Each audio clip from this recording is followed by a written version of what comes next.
বেশ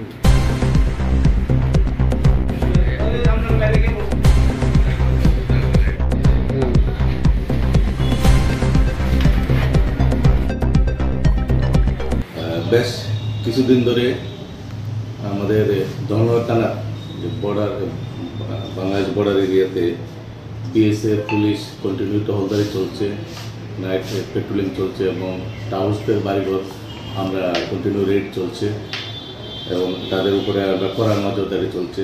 তারই একটা অঙ্গ হিসেবে গতকালকে সন্দেহজনকভাবে 2 জন টাউটকে ধরা হয়েছে এবং সাথে পুলিশ ছিল এবং এইখানে রাগনার বিউপিতে তাদেরকে ইন্টারোগেশনের মাধ্যমে একজন বাংলাদেশিকে আমরা রিকভার করতে সক্ষম হয়েছে, একজন বাংলাদেশি ধরতে সক্ষম হয়েছে।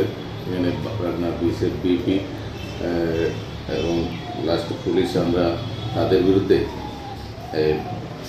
আইপিপি অ্যাক্টে এবং বিএনএসএস দ্বারা টোটাল 4 জনের বিরুদ্ধে আমরা মামলা নিছি এবং এই মামলার যাদের বিরুদ্ধে আমরা মামলা নিছি একজন হল হেপি দেব, আলমাস মিয়া এবং অঞ্জনা দাস, কৃষ্ণচন্দ্র দেব।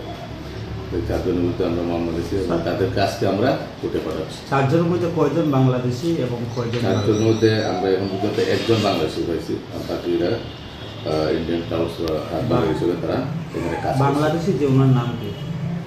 ওর নাম হলো যে হেপি দেব। হেপি দেব। হেপি দেব উনি বাংলাদেশের কোথাকার বাসিন্দা? এই ইনভেস্টিগেশন সাপেক্ষে আমরা জানাচ্ছি।